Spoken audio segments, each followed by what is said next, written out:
நமச்சிவாய வாழ்க. நாதந்தாள் வாழ்க. இமைப்பொழுதும் என் நெஞ்சில் நீங்காதான் தாழ் வாழ்க. வாழ்க வளமுடன். அனைவருக்கும் இனிய வணக்கங்கள்.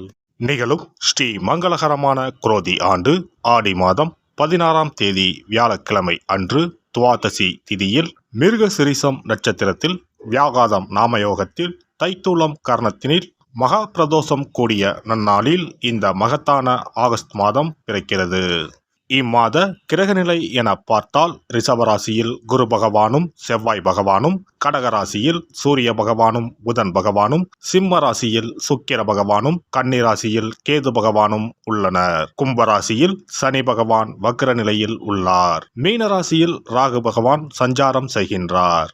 இம்மாத கிரக பெயர்ச்சி என எடுத்துக்கொண்டால் ஆகஸ்ட் மாதம் 1ஆம் தேதியே சுக்கிர பகவானின் பெயர்ச்சி சிம்மத்தில் நடைபெறுகிறது. ஆகஸ்ட் 17ஆம் தேதி சூரிய பகவான் சிம்ம ராசிக்கு பெயர்ச்சியாகின்றார். ஆகஸ்ட் மாதம் 26ஆம் தேதி செவ்வாய் பகவான் மிதுன ராசிக்கு பெயர்ச்சியாகின்றார். ஆகஸ்ட் மாதம் 26ஆம் தேதி சுக்கிர பகவான் கன்னி ராசிக்கு பெயர்ச்சியாகின்றார். இம்மாதம் 31ஆம் தேதி புதன் பகவான் சிம்மத்திற்கு பெயர்ச்சியாகின்றார்.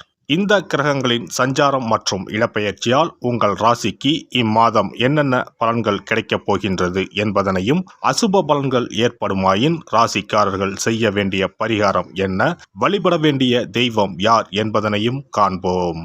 உங்கள் வாழ்வில் வளமும் நலமும் செல்வ செழிப்பும் பெற்று வாழ்வில் உயரிய நிலையை அடைய எல்லாம் வல்ல எம்பெருமானை வேண்டி விரும்பி கேட்டுக்கொள்கிறேன். கன்னிராசி அன்பர்களே, இந்த மாதம் நீண்ட நாட்களாக இழுபறியாக இருந்த காரியம் சாதகமாக நடந்து முடியும். நோய் நீங்கி உடல் ஆரோக்கியம் உண்டாகும். தந்தை மூலம் செலவுகள் உண்டாகலாம். வெளியூர் பயணம் செல்ல நேரலாம். தாய் வழி உறவினர்களுடன் இருந்து வந்த தேக்க நிலை மாறும். நண்பர்கள் உறவினர்கள் உதவியாக இருப்பார்கள். தொழில் வியாபாரத்தில் எதிர்பார்த்த லாபம் கிடைக்கும். புதிய தொழில் தொடங்க எடுக்கும் முயற்சிகளில் சாதகமான நிலை காணப்படும். உத்தியோகத்தில் இருப்பவர்களுக்கு வேலைப்பளு குறைந்து வீண் அலைச்சலும் குறையும். ஆனால் பணியை பற்றிய சிந்தனை அதிகரிக்கும். குடும்பத்தில் திடீர் பிரச்சனை தலை தூக்கி பின்னர் சரியாகும். கணவன் மனைவிக்கு இடையே ஒற்றுமை உண்டாகும். பிள்ளைகளால் செலவு ஏற்படும். உறவினர்களை அனுசரித்து செல்வது நன்மை தரும். பெண்களை பொறுத்தவரை தடைப்பட்ட காரியங்களில் தடைகள் நீங்கி சாதகமாக நடக்கும். பணவரத்து திருப்திகரமாக இருக்கும். மாணவர்களுக்கு கல்வியில் எதிர்பார்த்த வெற்றி கிடைக்கும். ஆர்வமுடன் பாடங்களை படிப்பீர்கள். கலைத்துறையினருக்கு அன்பும் பாசமும் அதிகரிக்கும். கருத்துக்களை பரிமாறும் முன் பொறுமை மற்றும் நிதானம் அவசியம். புதிதாக வீடு மனை வாங்க வேண்டும் என்ற யோசனை செய்தவர்களின் எண்ணம் ஈடேறும். அரசியல் துறையினருக்கு விரும்பிய நண்பர்களை விட்டு பிரிய வேண்டிய நிலை வரலாம். உங்களின் பொருட்களை மிகவும் கவனமாக பார்த்து கொள்வது, வேலையில் கவனமுடன் செல்வது நல்லது. நட்சத்திர பலன்கள். உத்திரம் நட்சத்திரம். இந்த மாதம் எதிர்பார்த்த காரியங்கள் உங்களுக்கு சாதகமாக இருக்கும். குடும்பத்தில் சுபகாரியங்கள் நிகழும். வேலை தேடிக் கொண்டிருந்தவர்களுக்கு நல்ல சம்பளத்துடன் வேலை கிடைக்கும். வெளிநாட்டில் இருந்து நல்ல தகவல்கள் வந்து சேரும். அஸ்தம் நட்சத்திரம். இந்த மாதம் அலைச்சல் அதிகமாகவே இருக்கும். சிலர் கொடுத்த வாக்கை காப்பாற்ற முடியாமல் திண்டாட வேண்டிய நிலை ஏற்படலாம். உங்கள் குழந்தைகளால் சிற்சில பிரச்சனைகள் வரலாம். அதற்காக உங்களின் குழந்தைகள் மேல் ஆத்திரம் கொள்ள வேண்டாம். உத்தியோகஸ்தர்களுக்கு வேலையில் வரும் கஷ்டங்களை தாங்கிக் கொள்ள வேண்டி இருக்கும். சித்திரை நட்சத்திரம். இந்த மாதம் தம்பதிகளிடையே அன்பும் பாசமும் அதிகரிக்கும். கருத்துக்களை பரிமாறும் முன் பொறுமை மற்றும் நிதானம் அவசியம். திருமணமாகாமல் அதற்குண்டான முயற்சிகளில் ஈடுபட்டிருந்தவர்களுக்கு திருமணம் இனிதே நடந்தேறும். புதிதாக வீடு மனை வாங்க வேண்டும் என்று யோசனை செய்தவர்களின் எண்ணம் ஈடேறும். தினமும் பெருமாளை வணங்க வறுமை நீங்கி வாழ்வு வளம் பெறும். பகை விலகும். எதிர்ப்புகள் அகலும். சிறப்பு தொகுப்பு. கண் திருஷ்டிகள் அகன்று தடைப்பட்டு கொண்டிருக்கும் காரியங்கள் நிறைவேற செய்ய வேண்டிய பரிகாரம் என்ன என்பதனை பற்றி காண்போம். வாழ்க்கையில் நல்ல நிலையில் இருந்தவர்கள் கூட திடீரென்று பொருளாதாரம் இழந்து மன கஷ்டங்களுடன் வாழும் நிலை ஏற்படும்.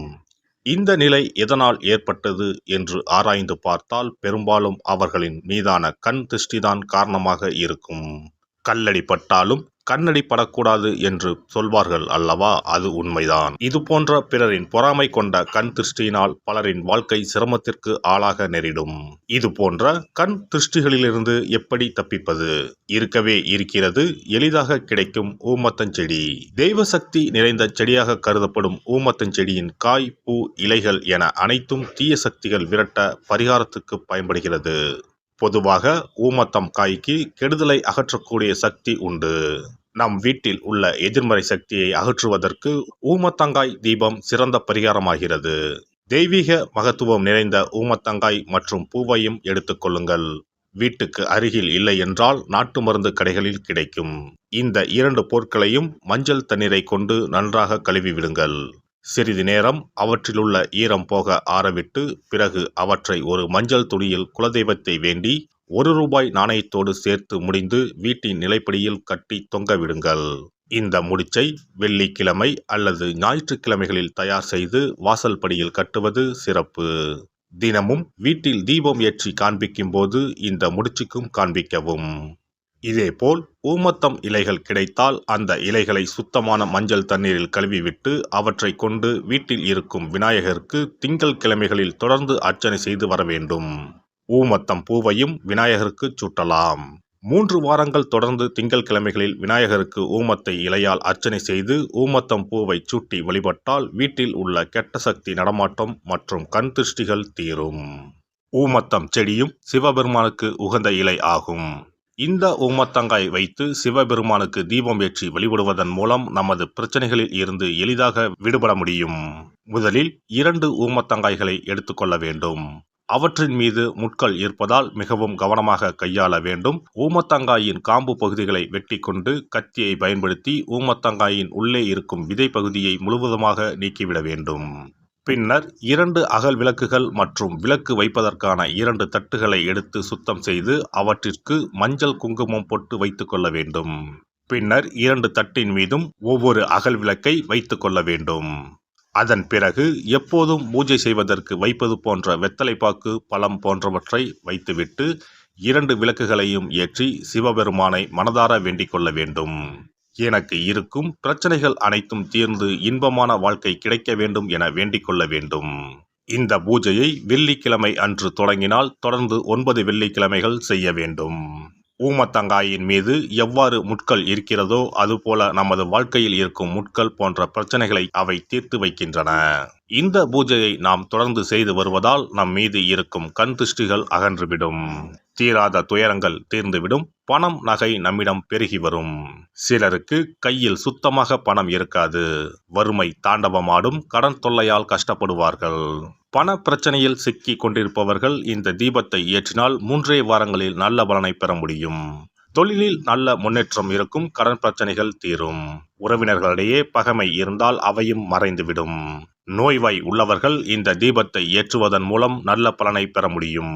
பொதுவாகவே எந்த பரிகாரம் என்றாலும் அதை முழு நம்பிக்கையுடன் செய்தால் மட்டுமே முழு பலன் கிடைக்கும் என்பதை நினைவில் கொள்ளுங்கள். எல்லாம் வல்ல இறையருளால் நீங்களும் உங்கள் அன்பு குடும்பமும் உடல் நலம், நீலாயுள், நிறை செல்வம், உயர் புகழ், மெய்ஞானம் ஓங்கி வாழ்க வளமுடன். இந்த வீடியோ பதிவு உங்களுக்கு பிடித்திருந்தால் லைக் பண்ணுங்க, கமெண்ட் பண்ணுங்க, ஷேர் பண்ணுங்க. மறக்காம சப்ஸ்கிரைப் பண்ணுங்க. பக்கத்துல இருக்கிற பெல் பட்டனை கிளிக் பண்ணுங்க. நன்றி, வணக்கம். ஓம் நமச்சிவாய. சிவாய நம.